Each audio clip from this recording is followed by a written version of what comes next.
Ayun ko lang in-order, dapat kanina pa na. Kasi alam ko i-enjoy kayo sa music. Magkano nga po pala yung fare na naman?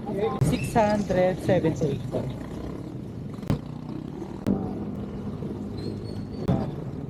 Hindi sir, may na lang ang 200. Okay na to. Hindi po okay lang po. Kasi may nag-report na hindi. Okay na to. Thank you ma'am. Ano pa kasama ka sa video? Hindi, okay lang. Follow mo kayo sir. Sige, sige. Kayo po. Sa Facebook diba? Facebook.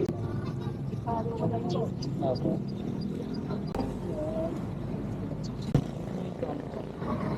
Opo. Yan. Thank you ma'am. Yan, thank you po. Thank you po kayo sir. Opo, salamat po.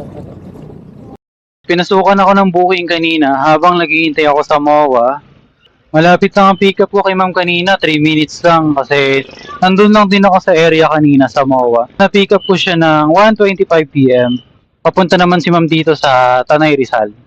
Dito lang yan sa may Mercury Drug Tanay Rizal. 46.3 kilometers, 1 hour and 43 minutes naman ang biyahe namin ni ma'am. 678 ang pamasahe ni ma'am, binayaran ako ng 800 pesos.